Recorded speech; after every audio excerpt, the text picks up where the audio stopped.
Welcome to the Great Detectives of Old Time Radio. From Boise, Idaho, this is your host, Adam Graham. If you have a comment, email it to me, box13@greatdetectives.net. Give us a call, 208-991-4783, and become one of our friends on Facebook, facebook.com/radiodetectives. Well, this episode of the Great Detectives of Old Time Radio is brought to you by you, our faithful listeners. Thank you so much for all your support. And we do have a couple of listener requests. Michael Galea writes in, "Hi, Adam. Here's my vote for your podcast for October. It is my birthday on the 21st. I know you can't wish me a happy birthday on your podcast, but I will be listening to the best podcast on the web." Well, actually, no, we got you covered, so happy birthday to Michael. I also received an email in a similar vein from Gwendolyn, and she writes, I discovered your podcast early last fall, and I turned my cousin Emily onto it last summer. I finally caught up with you right before leaving the country in September. Now I'm home. I should be current again by the end of this weekend. I don't know how far along Emily is, as she has less free time than me. I've always enjoyed the podcast. I know Emily has too. Now for the reason I'm writing. Could you please include a personal greeting in one of your shows when you record the show that will air on October 21st? And basically what I'd like to do is to congratulate Emily Chris on their wedding day. They got married in Williamsport, Pennsylvania. So congratulations to the happy couple. She adds, I heard yesterday that you are hoping to hit 1,000 friends on Facebook by your anniversary and birthday, and you can count both Emily and me in that number. Thanks for a great podcast, Gwen. Well, Gwen, thank you so much. We didn't hit it on my birthday, which is the anniversary of our first pilot episode. But we still have an opportunity. We get about 25 more friends, maybe a little less by the time this actually airs, by October 26th. So we're getting pretty close. Thank you so much. Well, now it's time for today's episode of yours truly, Johnny Dollar. And the first episode, the Singapore arson matter, that aired on November 28th of 1952, is actually not in circulation. So we begin with, this is the second John Lund episode. It's called The James Clayton Matter. From Hollywood, it's time now for John Lund as Johnny Dollar. Hi, Chet Graham, Johnny. Who? Wake up, boy. Chet Graham, Claims, New York Mutual. Oh, hi, Chet. How are things? Bad. Johnny, I have to make a little trip out to the coast on a phony claim. I'll be gone about 4 days, but I need someone to hold down my office while I'm away. Can you do it? Well, that's not my line, Chet. You know that. Well, make it your line, Johnny. Somebody has to be here. Look, you can live in my apartment. You can use my tickets to wish you were here. You can even take my girl if you want. New York's swell this time of year. Can't you get anybody there? Oh, everybody's got the flu or busy or something. When do you want to leave for the coast? I'd like to get out on the noon plane today. Well, I can be down there by 11. Good. We'll probably miss each other, but just walk right in the office and make yourself at home. I'll call you from L.A. Have a good trip. By the way, what does your girl look like? Even your best dream was never that good. Just leave her phone number on your desk.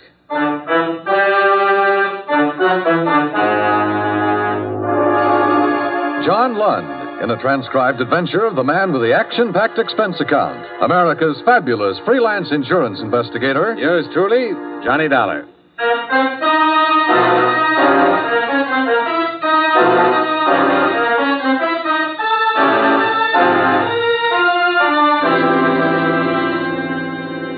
Expense account submitted by Special Investigator Johnny Dollar to New York Mutual Underwriters Limited, Rockefeller Center, New York City. Attention, Mr. Chester Graham, Claims and Adjustments. Dear Chet, you probably read some of this in the Los Angeles papers, but they don't have the whole story. Maybe they'll never get it all. I hope not. I found out part of it, stumbled into the rest of it, and I'm trying to forget all of it. The following is an accounting of expenditures during your 4-day absence and my investigation of the James Clayton matter. Expense account item 1, $14.35 transportation Hartford to New York, where, as per your advice, I walked in your office, sat down, and made myself at home. And where, 15 minutes later, I had a caller. Mr. Dollar, is it? That's right. The girl at the reception desk said Mr. Graham was out of town and that you were taking his place. Yes. Please sit down. Well, thank you, but I don't have time. I'm Miss Stebbins, Dr. James Clayton's nurse. He asked me to see you. I see. He gave me these policy numbers. He said that your company wrote these policies and that he'd like to talk to one of you. Well, certainly, Miss Stebbins. He can come by any time. No, you don't understand. Dr. Clayton can't get away from the office. We're terribly rushed, and I really should be getting back myself. He's there all alone. Well, do you know what it's about, Miss Stebbins? No. The doctor's been acting strangely all day. He had me cancel all of his outside calls, and then he sent me here. He said to explain that it was very urgent. I'm very concerned for him.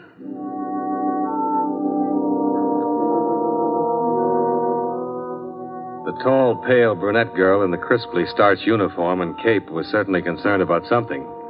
She bit her lip, forced out a wan, unprofessional smile, and started to cry. I pretended not to notice all this as we got on the elevator and went down into the street. However, 10 minutes later, when we arrived at a suite of offices in the Pelroy building, I had to notice Dr. James Clayton. He met us at the door. Most of his costume was medically correct, white coat and carrying a stethoscope in one hand. But in the other, he brandished a .32 Ivor Johnson. The safety was off. Oh, it's you. Yes, Doctor. This is Mr. Dollar from the insurance office. Claims investigation? Yeah? Oh, fine. Jane, this would be a good time for you to get some lunch, don't you think? Well, Doctor, I have all of those lab reports to No, write. go ahead, Janie. Like a good girl, I want to speak with Mr. Dollar alone. Of course, Doctor, if you say so. Goodbye, Mr. Dollar. Goodbye. Come in, Mr. Dollar. Sit down. Very fine girl, Jane. She's worked for me a long time. Very fine. Do you always meet her at the door with firearms, Doctor? Oh, this. Well, all I can say is this is a ridiculous mess. My life's been threatened by a man who has definite homicidal tendencies. This, I don't even know how to load it. I look foolish, I suppose. A threat on your life, Doctor, comes under the heading of police business. I know that very well. And I would go directly to the police, only... Well, it is a delicate matter. You seem dubious already. No, just curious. Go on, please. Well, several months ago, I attended a patient named Florence Harmon. A thorough examination disclosed that her poor physical condition wasn't based on any organic disorder, but rather upon an emotional instability. Now, this, I finally discovered, was brought about by her marriage to an erratic, ruthless, ill-tempered man, Benjamin Harmon.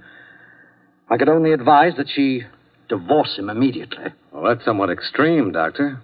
Are you always certain of advice like that? Well, in this case, there's no other answer. I approached Mr. Harmon on the subject last night at his home. I explained that Mrs. Harmon's health, her very life, is in jeopardy. And more's involved here than keeping intact a union which has nothing but legality as a binding force. I see. But Mr. Harmon doesn't care for somatics, huh?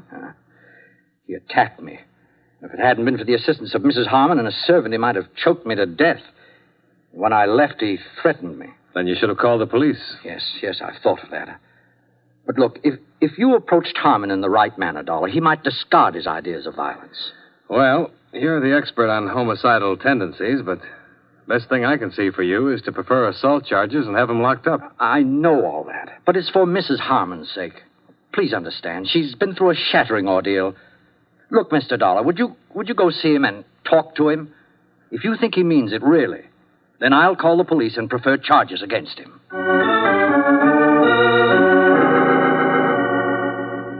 The Harmon residence was in Westchester. A story-and-a-half colonial with all the trimmings. There was a 51 Cadillac in the open garage and a 52 Ford station wagon in front of the house. Yes? This one didn't have a white coat or stethoscope, but he had a gun. What is it? Mr. Harmon? I'm Harmon. What do you want? Mr. Harmon, my name is Dollar. And Dollar, huh? Get out of my way! Oh!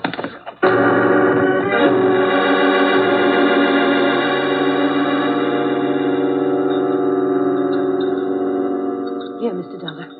Drink this. Easy now. Oh. Take it, please. Oh, you had quite a blow. Try a little more. It should make you feel better. What was...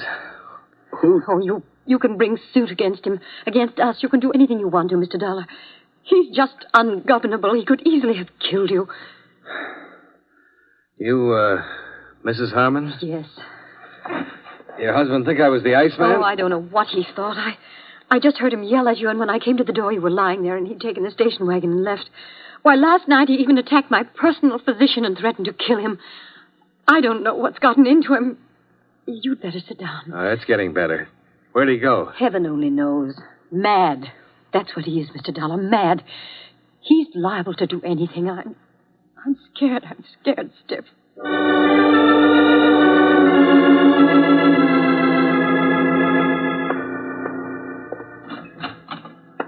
I called Dr. Clayton, who promised to notify the police. It was about 5:45 when I got back to his office. A broad-shouldered man in a tweed suit was in the reception room. Hi. You Dr. Clayton? No. Hey, don't I know you? I was thinking the same about you.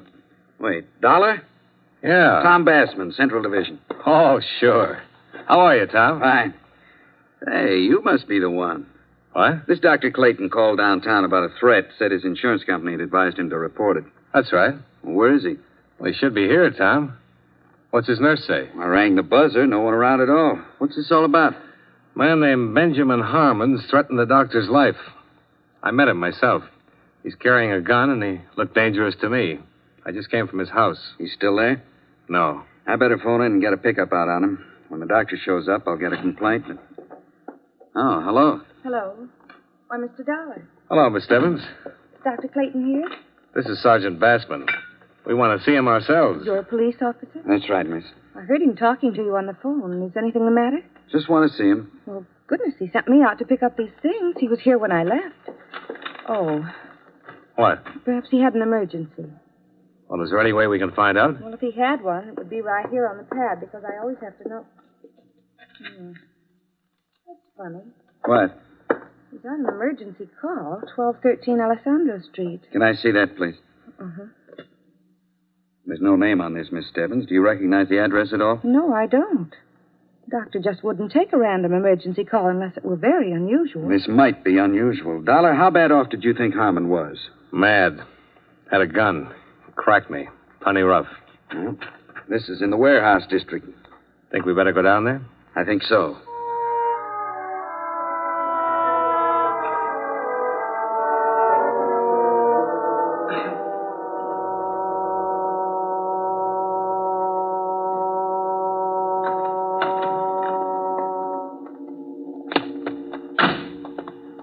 Wait. What? 1213. Well, it'd have to be that vacant lot over there. This one's 1240, and the rest belong to that warehouse. Yeah. Tom. That car. MD and the license plate?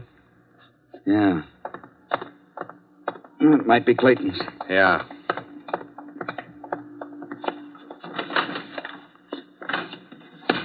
It's Clayton's car, all right. He must be around here somewhere looking for 1213. Yeah. Well, let's have a peek.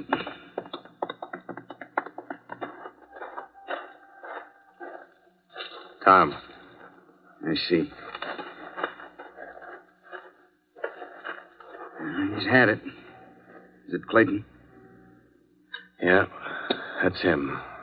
Some emergency this was. Yeah.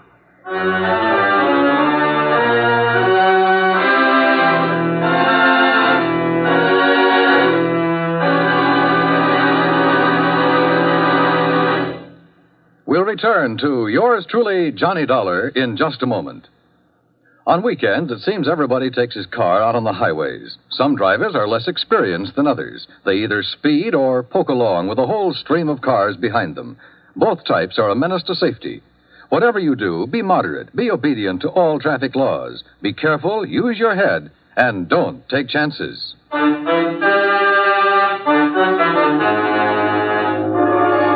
Now, with our star, John Lund, we bring you the second act of yours truly, Johnny Dollar.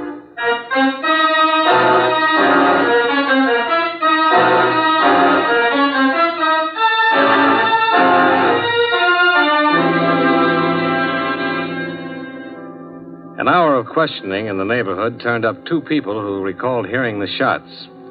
And one man remembered seeing a man who answered Benjamin Harmon's description loitering in the vicinity of a nearby bar earlier in the evening. Obviously, Dr. Clayton had been lured to his death by the murderer who had telephoned him, pretended to need a physician, waited till the victim appeared, and then shot him down.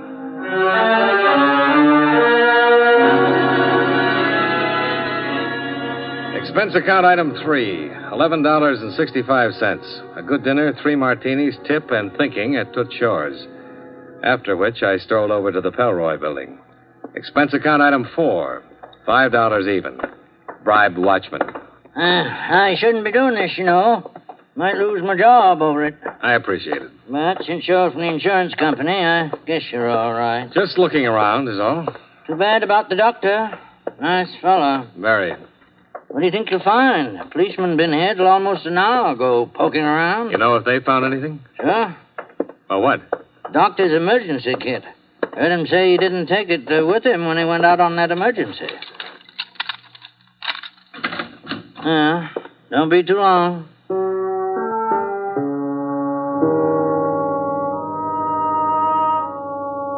The business about the emergency kit started me thinking. I opened Clayton's file drawer and skimmed through every patient's name from Abbott to Zabrowski. He'd been a thorough man, and from all evidences operated an efficient medical office. However, he had no medical history in his files on Florence Harmon. There was nothing to indicate that she had ever been a patient of his.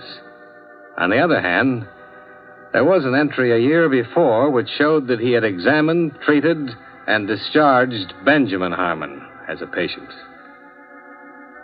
I think these 2 developments supplied me with all of the curiosity I needed for a while.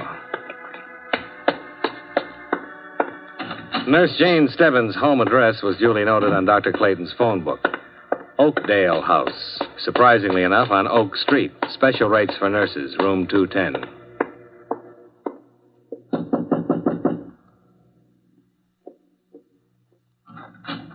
Oh, Mr. Dollar. How do you feel? Not too good, Mr. Dollar. I just got home a little while ago. They kept me down there pretty long. Do you want to come in? Thanks. I don't want to keep you up. It isn't much of a place, is it? I mean, I haven't straightened it up for days, it seems. I'm sorry. Things like this aren't easy. I know. Don't apologize to me. Sit down, Mr. Dollar. Have they caught Mr. Harmon yet? No, not yet. Miss Stebbins, you worked for Dr. Clayton a long while, didn't you? 5 years. Then you should be able to tell me who he was going to marry. Marry? Well, I didn't know. I have no idea. He'd already made arrangements for a honeymoon. Honeymoon? Look, reservations on the Ile de France for next April. I found them in his desk drawer. Confirmed to Dr. and Mrs. James Clayton. Well? What difference does it make? I don't know. Seems strange that you've been with him for such a long time and didn't know about this. Or did you? All right. What about Mrs. Harmon? Well... Look, Miss Stebbins, things are wrong all the way down the line about your doctor's death, about what happened before it. It'll come out sooner or later. I suppose it will. It's awful to say this, Mr. Dollar, but Mrs. Harmon was the only one Dr. Clayton saw socially. And she, of course, is married. Of course. And the good doctor advised her to get a divorce. You meet her when Mr. Harmon was a patient of his? Yes, that's right. They became friendly. But Mrs. Harmon was never a patient. No, never, just her husband. What can you tell me about Mr. Harmon? Well, really, all I know is he came in to see Dr. Clayton a few times. Over a year ago, I guess. Then after he saw what was happening between Mrs. Harmon and Dr. Clayton, he stopped coming in. I sent a copy of his medical history to another doctor. But Dr. Clayton had been seeing Mrs. Harmon all this time. It's awful to say this now, Mr. Dollar. The doctor's dead. I'm no moralist. We're all human. It's happened before. Married people have been attracted by others. I'm tired, Mr. Dollar. Sure. Do you have any idea why I was called in today? At first, I didn't. Well, of course, it happened. The police told me about Mr. Harmon's threats. But I don't understand what you're trying to do. The police want Mr. Harmon, and what does it all mean? It means the wrong man was killed.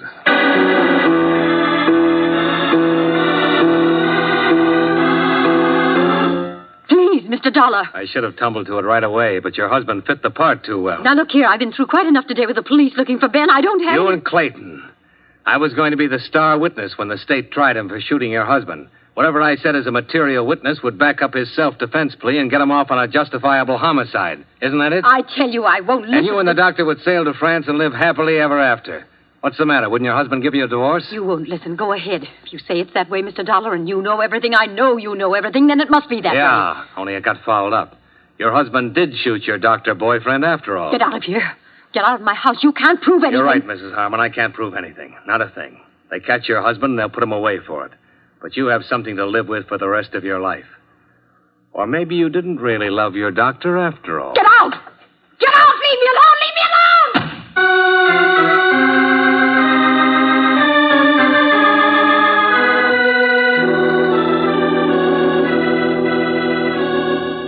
What? Well, that's it, Sergeant. I want to know if people can really get by with this kind of thing in our courts of law. If and when you pick up Benjamin Harmon, will he have any kind of defense? Oh, we'll get him, Dollar. The others I can't answer. What you just told me is really a thing. I don't see how any lawyer can do much for a guy who threatens another man's life and finally guns him down, do you? Supposing I could prove that Harmon was being set up as a patsy, that the doctor was really supposed to gun him down and plead self-defense. Up to the judge and the jury. When we get Harmon, he'll be arraigned and indicted on first-degree murder charges. Don't worry about that. And if it goes that far, it generally means he'll get the works. After all, we're pretty sure he shot and killed the doctor. Hang up, Dollar. Huh? You still there, Dollar? Hang up or I'll blow your head off.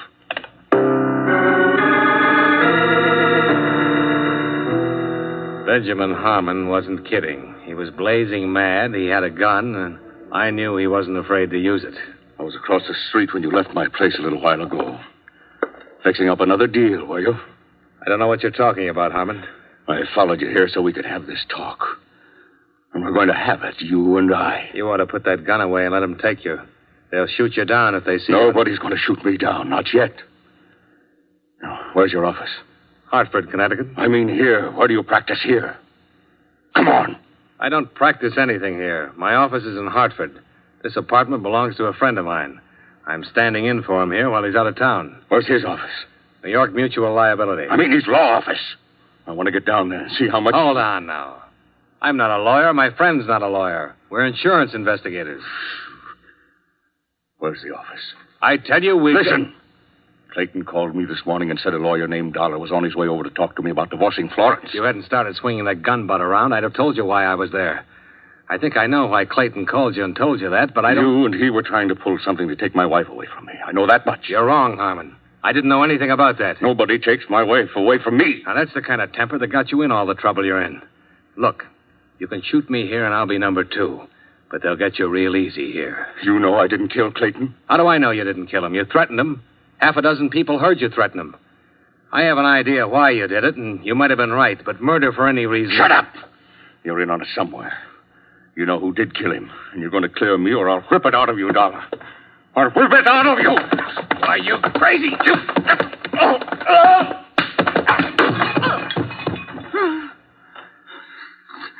All right.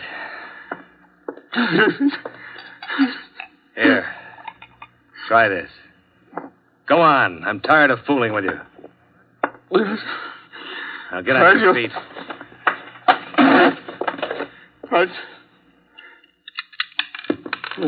Well, you got one point in your favor.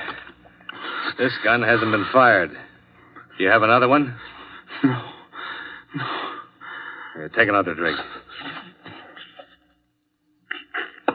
Now, you have a chance to talk to me right now. I don't think the police will be interested in much you have to say. I wanted to kill Clayton, but I didn't. Nobody will believe that. I know I've got a temper, and I've tried to control it, but I didn't kill him. I'm not impressed with that. I want facts. Where were you when Clayton was shot? How do I know? I didn't know what time he was shot. Say between 5 and 6 today.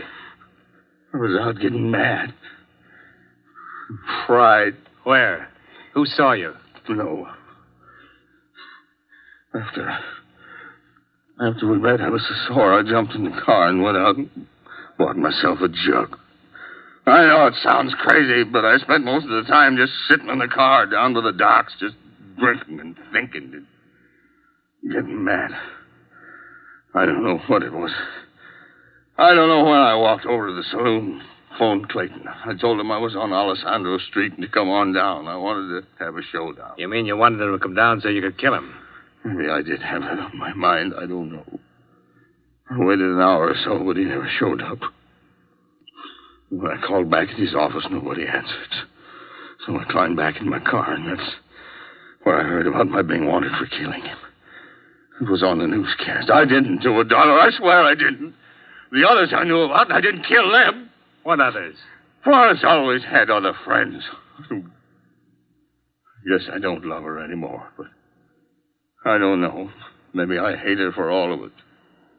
When a man doesn't let part of his life walk away from him, I wouldn't give her a divorce. If I had let her get away with it, it would have been too much for me to hold. Even though you didn't love her and you knew she didn't love you? Yes. That sounds stupid. Maybe. I loved her once. She loved me the way two people only love at certain times. Hell, no sense yet. I'm not well, Dollar. Clayton gave me a year. Another doctor, 18 months. Pernicious anemia. The two of them could have waited at least till I was dead, couldn't they? Couldn't they?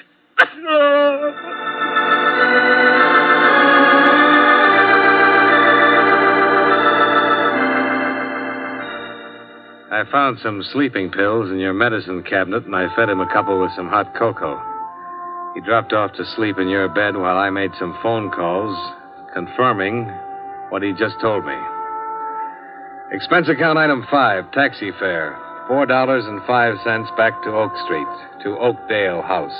Special rates for nurses. I thought you'd be back. I'm glad it's you. I think somehow you're the kind of man who understands things.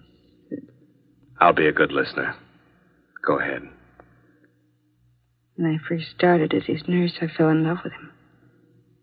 I guess it's an old story. Terribly old and corny. But then he met her. I heard him tell you all those lies today about treating Mrs. Harmon. I was out in the hall. Didn't have any idea exactly what he intended to do until I heard him call Mr. Harmon right after you left. He told him you were a lawyer. He knew Harmon was upset enough to attack me. Doctor was very good about knowing what people would do. I was here when Mr. Harmon called him tonight. Doctor took the call and wrote it down on the pad. I saw him put the gun inside his coat, and I knew he was going down there to shoot Mr. Harmon. So I followed him. He was walking around in the dark looking for Mr. Harmon with a gun in his hand. I ran up to him and pleaded with him not to be crazy, that she wasn't worth it. Then he said he was going to kill me, too. He struggled and the gun went off I don't know how many times. Then I came back here and pretended I'd been down at the drugstore. I see. What's your first name? Jane. Jane, Dr. Clayton made all sorts of elaborate plans so he'd have a self-defense plea. But you don't have to go to all that trouble. You can prove self-defense. He had the gun. He was going to use it on you. I beg your pardon? I can help you, Jane. It'll go second degree or manslaughter, suspended. You didn't mean to shoot him, but he meant to shoot you. No. You're nice. But I can't get off. What? I guess they haven't found her yet. I killed Mrs. Harmon an hour ago.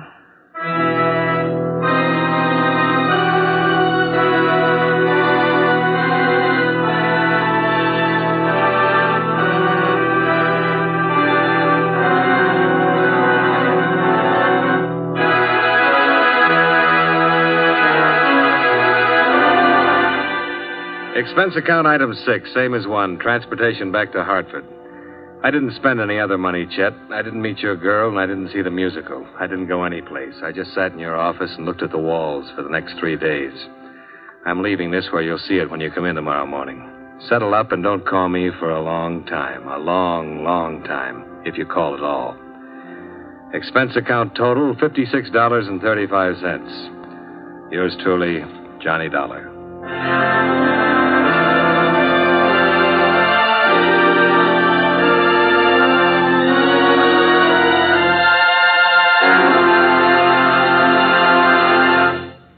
Yours truly, Johnny Dollar, stars John Lund in the title role and is written by E. Jack Newman with music by Eddie Dunstetter. John Lund can currently be seen in the Universal International picture Just Across the Street.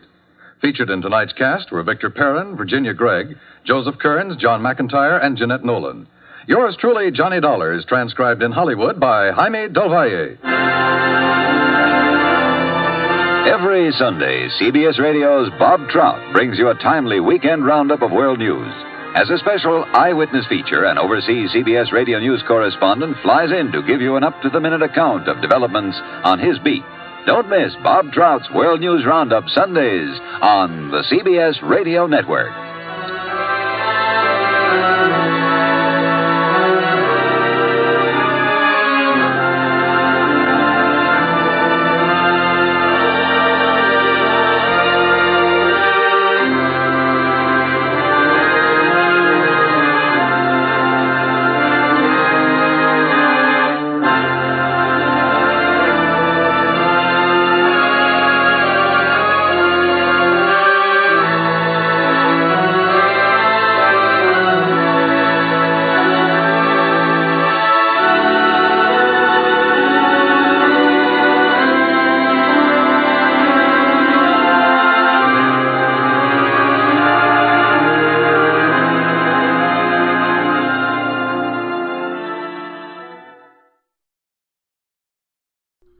Welcome back. The one kind of interesting note in this episode was the meal that he got for $11.65, which doesn't sound like too much until you pull out an inflation calculator.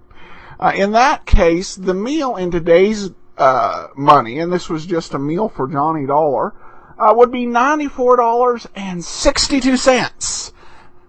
This is what can be known as padding the expense account. This episode sounded familiar, but I didn't think it was an Edmund O'Brien episode. It wasn't.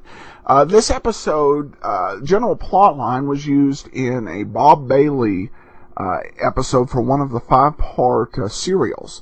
So that's something we'll get to hear how Bob Bailey does it. This episode was written by E. Jack Newman, who also wrote the last one, and he was a very talented television writer. Wrote for a lot of different series, probably best known for Police Story, but he also wrote for Twilight Zone, Sam Benedict, Wagon Train, Man with a Camera, and he was actually the writer who adapted The Long Goodbye to television. So very talented person who has a long career in television ahead of him, and we get to enjoy this sort of radio writing from E. Jack Newman. Well, we have listener comments and feedback, and we begin with a little bit of a warning. Be careful, friends. This one is addictive. The host, Adam Graham, plays several of these shows throughout their run. If you find something you like, you may be listening for a while. I find it the perfect bedtime story. And great work, mate. Keep it up. And another one, The Great Detectives of Old Time Radio, is a wonderful collection of classic radio detectives presented in a unique format. The entire surviving library of episodes is serialized on the same day each week. Adam Graham obviously does this as a labor of love, and I appreciate his commitment and introductions to each episode. And then Timothy stopped over and commented on the blog regarding our last video theater episode, the General Electric Theater presentation of Committed. Great to actually see Dan Holliday in this faithful TV adaptation of a Box 13 radio episode. The 5-minute commercial for GE's jet engines between acts was an interesting relic of the times when there was no such thing as pausing or fast-forwarding. Yeah, GE ads of the day were definitely not planned for TiVo. But it was definitely a pretty fun episode, and nice to see Box 13. The only thing they didn't do in there was actually mention the name Box 13. And that was probably because Box 13 was still airing on the radio through the continuous resyndication. But thanks so much and I'm glad you enjoyed it, Tim, and we'll have another great video out for November. All right, well, that will do it for this week. John Lund does a great performance. We will be back next week on Monday with Barry Craig, Confidential Investigator. Tuesday, a new actor steps in to Rogues Gallery. And then join us back here on Friday for another episode of yours truly, Johnny Dollar, as we kick off our third season of the Great Detectives of Old Time Radio. If you have a comment, email it to me, box13@greatdetectives.net. Give us a call, 208-991-4783. Be sure to fill out our listener survey, survey.greatdetectives.net. And remember, become a friend of ours on Facebook, facebook.com/radiodetectives. But from Boise, Idaho, this is your host, Adam Graham, signing off.